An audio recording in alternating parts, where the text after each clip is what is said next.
আসসালামু আলাইকুম। Technique easy এডুকেশনের পক্ষ থেকে আপনাদের সবাইকে স্বাগতম জানাচ্ছি। প্রিয় শিক্ষার্থীরা, চতুর্দশ অধ্যায়ের সম্ভাবনা এই অধ্যায়টির এমসিকিউকে আমরা ৯টি টাইপে বিভক্ত করেছি। আজকের পর্বে আমরা টাইপ 9 এ টাইপ 1 থেকে টাইপ 8 পর্যন্ত যেই এমসিকিউগুলো আমরা সমাধান করেছি, সেই সব কিছু বিভিন্ন প্রশ্নগুলো মিশ্রিত করে, অর্থাৎ বহুপদী একাধিক অপশন সঠিক হইতে পারে যেই প্রশ্নগুলো, সেই বহুপদী প্রশ্নগুলো আজকের পর্বে আমরা সমাধান করব ইনশাআল্লাহ। সবার প্রথমে ১৫৬ নম্বর প্রশ্ন আমাদের সামনে আমরা দেখতে পাচ্ছি। এখানে বলা হলো প্রবাবিলিটি ট্রি ব্যবহার করে আমরা নমুনা ক্ষেত্র তৈরি করতে পারি। এখানে প্রবাবিলিটি ট্রি ব্যবহার করে আমরা কি করতে পারি, এরকম তিনটা তথ্য এখানে আছে। তিনটা তথ্যই কি সত্য কিনা আমরা এখন সেটা দেখব। তো প্রবাবিলিটি ট্রি ব্যবহার করে আমরা নমুনা ক্ষেত্র তৈরি করতে পারি, এই তথ্যটা সঠিক। প্রবাবিলিটি ট্রি ব্যবহার করে নমুনা বিন্দু গণনা করতে পারি, এটাও সঠিক। প্রবাবিলিটি ট্রি ব্যবহার করে বিভিন্ন ঘটনার সম্ভাবনা বের করতে পারি, এটাও সঠিক। যে তিনটা তথ্যই সঠিক, অর্থাৎ ঘ নাম্বার অপশনটা হবে সঠিক উত্তর। ১৫৭ নম্বর প্রশ্ন বলছে প্রবাবিলিটি ট্রি ব্যবহার করা হয় নমুনা ক্ষেত্র তৈরিতে, গাছের আকৃতি তৈরিতে না, এটা সত্য না। বিভিন্ন ঘটনার সম্ভাবনা নির্ণয়, হ্যাঁ এটা সত্য। তাহলে ১ ও ৩ সঠিক, ১ ও ৩ গ নাম্বার অপশনে রয়েছে। ১৫৮ নম্বর প্রশ্নে বলা হলো ৩টি মুদ্রা নিক্ষেপের ক্ষেত্রে ৩টি এইচ পাওয়ার সম্ভাবনা 1/h, এটা সঠিক। কারণ আমরা যখন ৩টা মুদ্রা নিক্ষেপ করি তখন ৮টা নমুনা বিন্দু আমরা পেতে পারি। কয়টা নমুনা বিন্দু? ৮টা নমুনা বিন্দু আমরা পেতে পারি। তো সেই ৮টা নমুনা বিন্দুর মধ্যে ৩টা এইচ, যেহেতু মুদ্রা ৩টা, তো প্রথম মুদ্রাতেও এইচ, দ্বিতীয় মুদ্রাতেও এইচ, তৃতীয় মুদ্রাতেও এইচ, ৩টা মুদ্রাতেই এইচ আমরা পাবো একটা নমুনা বিন্দুর মধ্যে। ৮টা নমুনা বিন্দুর মধ্যে একটা নমুনা বিন্দু, সেখানে তিনোটাই এইচ থাকবে, এইচ এইচ এইচ। তাহলে ৩টি এইচ পাওয়ার সম্ভাবনা 1/8, এটা সঠিক। বড় জোর ২টি টি পাওয়ার সম্ভাবনা, মানে সর্বোচ্চ ২টা টি, ৩টা টি না, সর্বোচ্চ ২টা টি। তো এই যে দেখেন, আমরা যেই নমুনা বিন্দুগুলো পাবো, ৩টা মুদ্রা যখন নিক্ষেপ করব, যেই নমুনা বিন্দুগুলো পাবো সেগুলোর মধ্যে ৩টা টি, এইটাকে নিতে নিষেধ করা হচ্ছে। তারা বলছে বড় জোর ২টা টি, তার মানে সর্বোচ্চ ২টা টি। তা সর্বোচ্চ ২টা টি, তার চাইতে একটু কম একটা টি, তার চাইতে কম মানে কোনো টি নাই, এই জিনিসগুলো আমরা নিতে পারবো। কোনো টি নাই, একটা টি, ২টা টি, এই পর্যন্ত আমাদের লিমিট দেওয়া হয়েছে, সর্বোচ্চ ২টা টি, এটা ক্রস করা যাবে না। তার মানে ৩টা টি আমরা নিতে পারবো না। তো আমরা জানি যে আমরা যখন ৩টা মুদ্রা নিক্ষেপ করি আমরা মোট ৮টা নমুনা বিন্দু পাই। কয়টা নমুনা বিন্দু? ৮টা নমুনা বিন্দু। সেই ৮টা নমুনা বিন্দুর মধ্যে ৩টার মধ্যেই টি আসবে, প্রথম মুদ্রাতেও টি, দ্বিতীয় মুদ্রাতেও টি, তৃতীয় মুদ্রাতেও টি, এই একটা নমুনা বিন্দু। তো আমাদেরকে বলছে এটা নেওয়া যাবে না, কারণ সর্বোচ্চ ২টা টি। তাহলে এই ৩টা টি বাদে বাকি যারা আছে তারা সবাই বড় জোর ২টা টি এর শর্তটা মানবে। সর্বোচ্চ ২টা টি থাকবে, একটা টি থাকবে, কোথাও আবার কোনো টেলই থাকবে না, মানে তিনোটাই হেড। এই যে হেড হেড হেড, তিনোটাই হেড আসতে পারে, তাহলে ওখানে কোনো টেল নাই। তাহলে বাকি সবাই শর্ত মানবে, কেবলমাত্র এটাই শর্তটা মানে নাই। তাহলে দেখেন মোট নমুনা বিন্দু ৮টা, এর মধ্যে এই একটা নমুনা বিন্দু শর্ত মানে নাই, তাহলে বাকি 7টা নমুনা বিন্দু শর্ত মানছে। তাহলে বাকি 7টা শর্ত মানছে, আর নিচে হবে ৮, কারণ সমগ্র সম্ভাব্য ফলাফল ৮ আর অনুকূল ফলাফল ৭, তাহলে 7/8, এইটা শর্ত মানে নেই। তাহলে 7/8 হবে উত্তর। তো বড় জোর 2টি টি পাওয়ার সম্ভাবনা, এখানে 3/4 দেওয়া আছে, তার মানে এটা ভুল দেওয়া আছে, এটা সঠিক না। বড় জোর 2টি টি পাওয়ার সম্ভাবনা হলো 7/8। 3টি টি একটি নমুনা বিন্দু, এই যে টি টি টি একটি নমুনা বিন্দু, হ্যাঁ এটা সঠিক, এটা সঠিক। কারণ 3টি মুদ্রা যখন আমরা নিক্ষেপ করব, যেই নমুনা বিন্দুগুলো পাবো তার মধ্য থেকে টি টি টি এইরকম একটা নমুনা বিন্দু আমরা পাবো, তাহলে এটা নমুনা বিন্দু, এই কথাটা সঠিক আছে। তাহলে 1 আর 3 সঠিক। তো 1 আর 3 আমাদের এই অপশনগুলোর মধ্যে খ নাম্বার অপশনে আমরা দেখতে পাচ্ছি। তাহলে খ নাম্বার অপশনটা হচ্ছে সঠিক উত্তর, 1 ও 3। ১৫৯ নম্বর প্রশ্নে বলা হলো এইচ ও টি পিঠ বিশিষ্ট একটি মুদ্রা পরপর 3বার নিক্ষেপ করা হলো। এই যে এইমাত্র যে প্রশ্নটা সলভ করলাম ওইটার মতো করি। একটা মুদ্রার এক পিঠে হেড আর এক পিঠে টেল, তো এই একটা মুদ্রাকে 3বার নিক্ষেপ করা হয়েছে। আচ্ছা ঠিক আছে, একই ফলাফল আসার সম্ভাবনা 1/4। প্রিয় শিক্ষার্থীরা, আমরা যখন একটা মুদ্রাকে 3বার নিক্ষেপ করি, যেই নমুনা বিন্দুগুলো আমাদের সামনে আসবে সেগুলোর মধ্যে টি টি টি এই নামে একটা নমুনা বিন্দু আসবে, আরও অন্যান্য নমুনা বিন্দু আসবে, এক পর্যায়ে এইচ এইচ এইচ নামেও একটা নমুনা বিন্দু আসবে। মোট নমুনা বিন্দু কয়টা? 8টা। আমি সবগুলো লিখতেছি না, কারণ সব লিখতে গিয়ে শুধু সময় নষ্ট হবে, কিন্তু আপনারা তো এমনি পারেন। আগের যেই পর্বগুলো আমরা করেছি, টাইপগুলো সব আপনারা দেখেছেন। তো একটা মুদ্রাকে যখন 3বার নিক্ষেপ করা হবে, মোট 8টা নমুনা বিন্দু হবে। এর মধ্যে এই নমুনা বিন্দুতে প্রথম মুদ্রাতেও টেল, দ্বিতীয় মুদ্রাতেও টেল, তৃতীয় মুদ্রাতেও টেল, অর্থাৎ তিনটাই একই ফলাফল, তিনটাই একই ফলাফল। আবার এই নমুনা বিন্দুতে প্রথম মুদ্রাতে আর কি প্রথমবার হেড, দ্বিতীয়বার হেড, তৃতীয়বার হেড, তাহলে 3বার একই ফলাফল। দেখেন, তারা বলে নাই যে 3বার টেল ওঠার সম্ভাবনা, এটা বলে নাই। তারা বলছে একই ফলাফল ওঠার সম্ভাবনা। এখানে 3বারই একই ফলাফল উঠছে, এখানে 3বারই একই ফলাফল উঠছে। তাহলে আমরা বলতে পারি মোট নমুনা বিন্দু 8টা, তাহলে সমগ্র সম্ভাব্য ফলাফল 8। আর একই ফলাফল এমন নমুনা বিন্দু 2টা, তাহলে অনুকূল ফলাফল 2। তাহলে 2/8 কাটাকাটি করলে 1/4, তাহলে একই ফলাফল আসার সম্ভাবনা 1/4। এই তথ্যটা সঠিক। বড় জোর 2টি হেড আসার সম্ভাবনা 3/4। আমরা একটু আগেই করেছি, এটার উত্তরটা কি হবে? সেটা হচ্ছে 7/8। কি হবে? 7/8। বড় জোর 2টা হেড। আগের যে প্রশ্নটা ছিল সেখানে কি ছিল? বড় জোর 2টা টেল, তার মানে 3টা টেল নিতে মানা করছিল। আর এখন বলছে বড় জোর 2টা হেড, তার মানে 3টা হেড নিতে মানা করা হচ্ছে। তাহলে মোট নমুনা বিন্দু 8টা, সেখান থেকে এটাকে নিতে মানা করা হচ্ছে যে 3টা নমুনা বিন্দু মানে 3টাই হেড, এটা নেওয়া যাবে না। সর্বোচ্চ 2টা হেড, বড় জোর 2টা হেড, এই পর্যন্ত নেওয়া যাবে, 3টা হেড নেওয়া যাবে না। তাহলে 8টা নমুনা বিন্দুর মধ্যে এই একটা নমুনা বিন্দু হিসাব থেকে বাদ যাবে।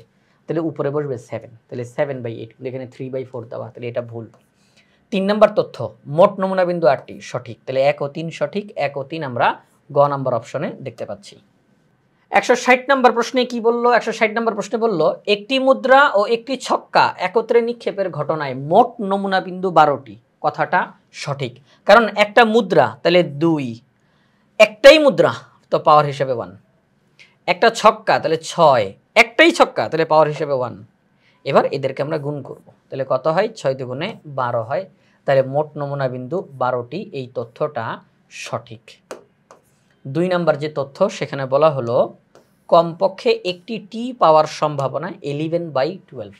দেখেন, আমরা যে মোট 12টা নমুনা বিন্দু পাবো, এখানে বলছে কমপক্ষে একটা টেল, তার মানে একটা টেলের কম যেন না উঠে, একটা টেলের কম যেন না উঠে।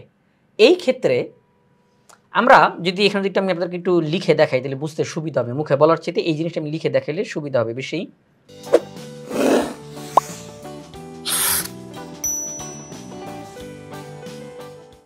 তো প্রিয় শিক্ষার্থীরা, এই যে আমি এখানে নমুনা বিন্দুটা আঁকলাম, একটা ছক্কা নিক্ষেপ করলে 1 2 3 4 5 6, এদের মধ্যে আমরা যে কোনোটা পেতে পারি। আর হচ্ছে মুদ্রা নিক্ষেপ করা হলো হেড টেল হেড টেল হেড টেল, এভাবে করে। তো এখানে বলা হলো কমপক্ষে একটা টি মানে টেল, কমপক্ষে একটা টেল পাওয়ার সম্ভাবনা। তাহলে একটা টেলের কম যেন না হয়, একটা টেলের কম যেন না হয়, একটা টেলের বেশি হইতে পারে। এখন এখানে একটা টেলের বেশি আসার সম্ভাবনা নাই, কারণ মুদ্রা তো একবারই নিক্ষেপ করা হয়েছে, একটাই মুদ্রা একবারই নিক্ষেপ করা হয়েছে। তাহলে টেল টেল বা টেল টেল টেল এরকম হওয়ার কোনো সুযোগ নাই। হয় হেড আসবে নয়তো টেল আসবে, হয় হেড আসবে নয়তো টেল আসবে। তো এখানে যেটা বলছে কমপক্ষে একটা টেল, তাহলে একটা টেলের কম যেন কোনোভাবে না হয়। একটা টেল আমার লাগবেই, এর বেশি হইতে পারে, তবে একটা টেল লাগবেই। তো আমরা যদি এখানে তাকাই, তাহলে আমরা দেখব যে 6 বার আসবে হেড আর 6 বার আসবে টেল, কারণ মোট নমুনা বিন্দু 12টা, মোট নমুনা বিন্দু 12টা। এই 12টা নমুনা বিন্দুর মধ্যে 6টা নমুনা বিন্দুতে আসবে হেড, এই যে head head head head head head, 6টা নমুনা বিন্দুতে হেড আসবে। আর বাকি যে 6টা নমুনা বিন্দু সেগুলোতে টেল আসবে। এই যে দেখেন, এই যে 1 টেল, হ্যাঁ 1t 2t 3t 4t 5t 6t, তাহলে টেল আসবে 6টা নমুনা বিন্দুর মধ্যে। আর বাকি 6টা নমুনা বিন্দুতে টেল আসবেই না, সেখানে হেড আসবে। তাহলে 6টা নমুনা বিন্দুতে টেল আসবে। তাহলে মোট নমুনা বিন্দু 12টা, এর মধ্যে 6টা নমুনা বিন্দুতে টেল আসবে। তাহলে 6/12 অর্থাৎ 1/2, হাফ হবে এটার উত্তর। কিন্তু এখানে মধ্যে বলছে 11/12, তার মানে এটা সঠিক না। একটা মুদ্রা এবং একটা ছক্কা যদি নিক্ষেপ করা হয়, তার ঘটনাতে কমপক্ষে একটি টি পাওয়ার সম্ভাবনা হলো 1/2, মানে একটা করে টেল আমরা পাবো এরকম 6টা নমুনা বিন্দু আছে, তাহলে 6/12 অর্থাৎ হাফ। তাহলে 2 নম্বর অপশনটা ভুল। এবার 3 নম্বর অপশনে যাই। ছক্কায় মৌলিক সংখ্যা আর মুদ্রায় এইচ পাওয়ার সম্ভাবনা 1/4। এই জিনিসটা, এই যে আমি যে নমুনা বিন্দুটা আঁকলাম, মানে প্রবাবিলিটি ট্রি যে আঁকলাম, এখান থেকে আমরা উত্তরটা এখন পেয়ে যাব। ভালোই হয়েছে এই জিনিসটা আমরা এঁকে ফেললাম। ছক্কায় মৌলিক সংখ্যা, আচ্ছা ছক্কায় মৌলিক সংখ্যা কোনটা? 2, 3, 5। বলছে ছক্কায় মৌলিক আর মুদ্রাতে হেড, তাহলে 2h, 3h, 5h। ছক্কাতে মৌলিক সংখ্যা আর মুদ্রাতে হেড, তাহলে 2h, 3h, 5h, এরা সকল শর্ত মেনেছে।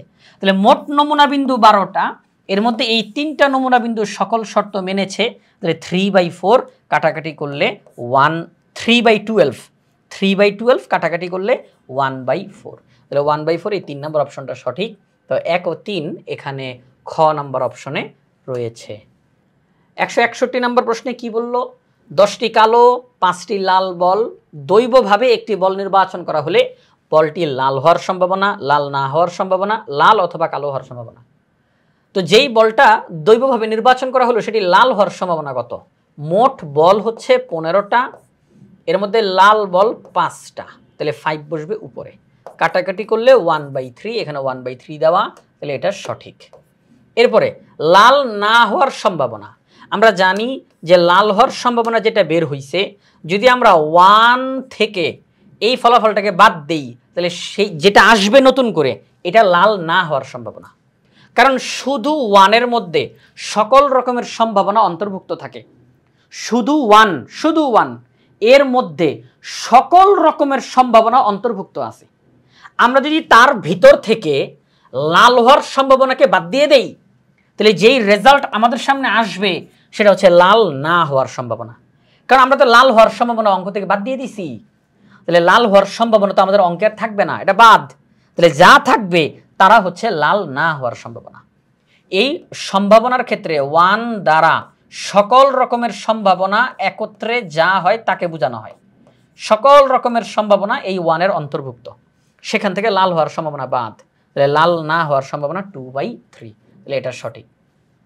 লাল অথবা কালো হওয়ার সম্ভাবনা 1, এটাও সঠিক। কিভাবে করে এটা সঠিক সেটা হচ্ছে দেখেন, লাল হওয়ার সম্ভাবনা কত?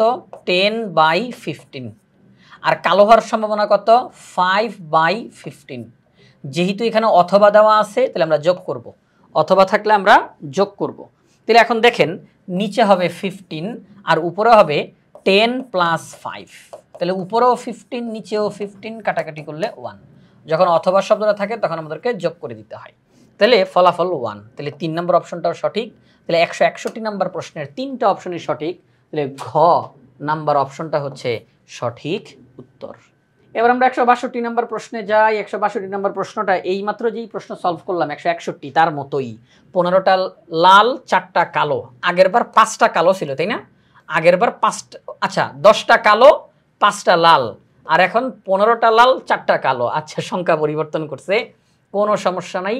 দৈবভাবে একটা বল নির্বাচন করা হলে সেই বলটি লাল হওয়ার সম্ভাবনা কত হবে? মোট বল 15 আর 4 19, আর লাল বল 15, তাহলে 15/19, এখানে 15/19 রয়েছে, তাহলে এই অপশনটা সঠিক। বলটি কালো হওয়ার সম্ভাবনা কত? কালো হওয়ার সম্ভাবনা দেখেন, মোট বল 19টা, কালো বল 4টা, তাহলে 4/19, তাহলে এখানে আছে 11/19, এটা সঠিক না। বলটি কালো হওয়ার সম্ভাবনা, তাহলে মোট বল 19 নিচে বসবে আর কালো বল 4টা সে উপরে বসবে, তাহলে 4/19, কিন্তু এখানে দিচ্ছে 11/19, এটা সঠিক না। 3 নম্বর অপশন, বলটি কালো না হওয়ার সম্ভাবনা। দেখেন আমরা কালো হওয়ার সম্ভাবনা বের করছি, তাহলে কালো না হওয়ার সম্ভাবনা আমরা 1 থেকে এটাকে মাইনাস করতে পারি। আবার আরেকভাবে চিন্তা করতে পারেন, আচ্ছা কালো না মানে কি? লাল। কালো না তার মানে তো লাল, কারণ এখানে আসেই তো বল 2টা, লাল নয়তো কালো। তাহলে তারা বলছে কালো না, তাহলে কালো না মানেই তো লাল, তো লালের উত্তর তো আগেই বের হয়েছে 15/19, তাহলে এই 3 নম্বর অপশনটা সঠিক উত্তর। আর যদি এইভাবে করে আপনার মাথার মধ্যে আসে, ওইটা আসে নাই মাথার মধ্যে, তাই বলে কি আপনি রেখা হিসাব করবেন? এইভাবে করে ফেলেন। এই একের মধ্যে সকল রকমের সম্ভাবনা ঢুকানো আছে, সেখান থেকে কালো হওয়ার সম্ভাবনাকে যদি বাদ দিয়ে দেই, তাহলে যা থাকবে সেটা হচ্ছে কালো না হওয়ার সম্ভাবনা। 19 থেকে 4 বাদ দিলে আর থাকে 15, 15/19। তাহলে 1 ও 3 সঠিক। তো 1 ও 3 আমাদের এখানে খ নাম্বার অপশনে রয়েছে। 163 নাম্বার প্রশ্নে যাই। 163 নাম্বার প্রশ্নে বলা হলো একটি নিরপেক্ষ ছক্কা নিক্ষেপ করা হলো। একটা ছক্কা নিক্ষেপ করা হলো, ওই যে লুডো খেলার সময় ছক্কা নিক্ষেপ করি। 3 আসার সম্ভাবনা 1/6, এটা সঠিক। কারণ ছক্কা নিক্ষেপ করতে গেলে 1 থেকে 6 এর মধ্যে যেই নাম্বারগুলো 1 2 3 4 5 6 যে কোনো একটা সংখ্যা উঠতে পারে। তো 3 আসার সম্ভাবনা, দেখেন মোট সংখ্যা হচ্ছে 6টা, আর ওই 6টা সংখ্যার মধ্যে 3 হচ্ছে একটা সংখ্যা। ওই 6টা সংখ্যার মধ্যে 3 একটা সংখ্যা, তাহলে 1 বসবে উপরে, তাহলে 1/6, তাহলে এটা সঠিক। জোড় সংখ্যা আসার সম্ভাবনা হাফ, মানে 50-50, এটাও সঠিক। কারণ মোট সংখ্যা 6টা, জোড় সংখ্যা 2 4 6, তাহলে জোড় সংখ্যা হচ্ছে 3টা, তাহলে 3/6 কাটাকাটি করলে হাফ। 5-এর কম সংখ্যা আসার সম্ভাবনা, আচ্ছা 5-এর কম, মোট সংখ্যা কয়টা? যেহেতু ছক্কা নিক্ষেপ করছি, মোট সংখ্যা 6টা, তারা বলছে 5-এর কম। আচ্ছা 5-এর কম মানে কি? 1 থেকে 4।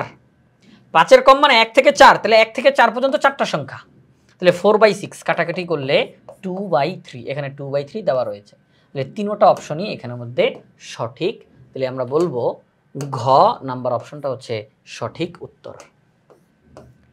164 নাম্বার প্রশ্নে আমাদেরকে জিজ্ঞাসা করা হলো সম্ভাবনার মান 1, সম্ভাবনার মান 1, এমন ঘটনাগুলো নিচের কোনটা কোনটা হবে? দেখেন সূর্য উদয় হওয়া এবং সূর্য অস্ত যাওয়ার ঘটনা যদি আমরা একত্র করি তাহলে সম্ভাবনার মান 1 হয়ে যাবে। সূর্য উদয় হওয়া এবং সূর্য অস্ত যাওয়ার ঘটনাকে যদি একত্র করি তাহলে সম্ভাবনার মান 1 হবে। কারণ আপনি যদি বলেন যে সূর্যের ক্ষেত্রে কি কি সম্ভাবনা আছে, সূর্য উদয় হওয়া এবং সূর্য অস্ত যাওয়া, তো এই যে উদয় এবং অস্ত, ঠিক আছে, উদিত হওয়া এবং অস্ত যাওয়া, তো এই ক্ষেত্রে উদয় হওয়ার সম্ভাবনা কত? 2/1 অস্ত যাওয়ার সম্ভাবনা কত? 2/1। এবার আপনি যদি যোগ করে দেন তাহলে কত হয়? 2/2, অর্থাৎ 1। তাহলে সূর্য উদয় এবং সূর্য অস্ত যাওয়ার সম্ভাবনা একত্র করলে 1 হয়, তাহলে এটা সঠিক। এরপরে কি বলল? সম্ভাবনার মান 1, মুদ্রা নিক্ষেপে H বা T পাওয়ার সম্ভাবনা। আচ্ছা আমরা যখন মুদ্রা নিক্ষেপ করি কি কি পেতে পারি? হেড অথবা টেল। দেখেন হেড পাওয়ার সম্ভাবনা কত? 2/1, টেল পাওয়ার সম্ভাবনা কত? 2/1।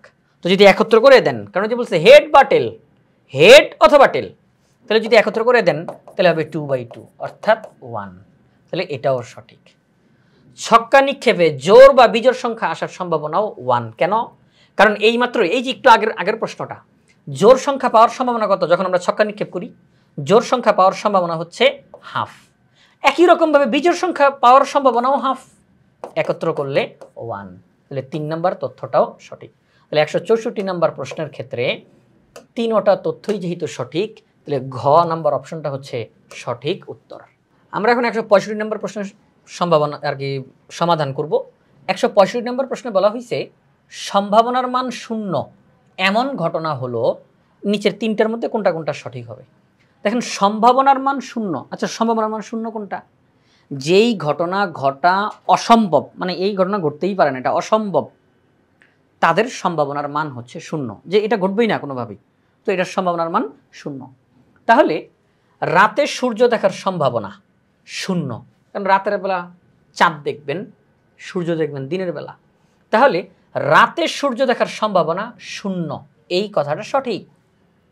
ছক্কা নিক্ষেপে 7 পাওয়ার সম্ভাবনা, দেখেন ছক্কা নিক্ষেপ, তাহলে ছক্কা নিক্ষেপ করা মানেই 1 থেকে 6 এর মধ্যে যে কোনো সংখ্যা উঠতে পারে, 7 তো উঠতে পারে না। তো ছক্কা নিক্ষেপ করে যদি আপনি 7 পাইতে চান তাহলে তো হবে না। আপনি একটা ছক্কা নিক্ষেপ করছেন অথচ 7 পাবেন না, এটা হইতে পারে না। সর্বোচ্চ 6 পর্যন্ত উঠবে, এর বেশি তো উঠতে পারে না। তাহলে ছক্কা নিক্ষেপে 7 পাওয়ার সম্ভাবনা 0, কারণ 7 উঠবে না ছক্কা নিক্ষেপের ক্ষেত্রে। আচ্ছা সূর্য পূর্ব দিকে উদিত হওয়ার সম্ভাবনা, দেখেন সূর্য পূর্ব দিকেই তো উদিত হয়, তাহলে সূর্য যেহেতু পূর্ব দিকে উদিত হয় তাহলে তার সম্ভাবনার মান আছে, সেটা 0 না, 0 যদি বেশি, 0 না, 0 মানে কি? অসম্ভব, মানে এটা কোনোভাবেই ঘটবে না। আচ্ছা সূর্য পূর্ব দিকে উঠবে না, এটা কোনোভাবেই ঘটবে না, এরকম কোনো ঘটনা, এটা কি কথাটা ঠিক আছে? না, সূর্য পূর্ব দিকেই উদিত হবে, তাহলে তার সম্ভাবনার মান আছে, সেটা 0 না। তাহলে উপরের যে দুইটা তথ্য ছিল তাদের ক্ষেত্রে সম্ভাবনার মান 0, কারণ ওটা কোনোভাবেই ঘটতে পারে না। কিন্তু 3 নম্বর অপশনে যেই তথ্যটা দিল এটা ঘটবে, তাহলে এটার সম্ভাবনার মান আছে, সেটা 0 না, 0 চেয়ে বেশি। তাহলে 3 নম্বর তথ্যটার সম্ভাবনার মান 0 নয়, কিন্তু উপরে তো বলছে 0, তাহলে এটার সম্ভাবনার মান তো 0 না, তাহলে আমরা এটা ক্রস চিহ্ন দিলাম। তাহলে 1 নম্বর তথ্য 2 নম্বর তথ্য সঠিক, কারণ এদের ক্ষেত্রে সম্ভাবনার মান 0 হবে। তাহলে 1 ও 2 সঠিক, এটা ক নম্বর অপশনে রয়েছে। তো প্রিয় শিক্ষার্থীরা, এই যে আমরা এমসিকিউগুলো ধারাবাহিকভাবে সবগুলো এমসিকিউ সমাধান করলাম, এই প্রশ্নগুলো আমরা ইজি হায়ার ম্যাথ বই থেকে সমাধান করেছি। আমাদের ইজি হায়ার ম্যাথ বইয়ে প্রত্যেকটা টপিক্সের সমাধান করে দিয়ে সেগুলোর ভিডিও ধারণ করে কিউআর কোড দেওয়া আছে। স্টুডেন্টরা যখন প্র্যাকটিস করতে যাবে, কোনো একটা টপিক্স বুঝতে না পারলেই তার পাশে থাকা কিউআর কোড স্ক্যান করেই ওই টপিক্সের ভিডিও তারা দেখতে পাবে, যার মাধ্যমে তাদের কনফিউশনগুলো দূর হয়ে যাবে। তো আশা করব আপনারা সবাই ইজি হায়ার ম্যাথ বইটি সংগ্রহ করে ফেলবেন ইনশাআল্লাহ।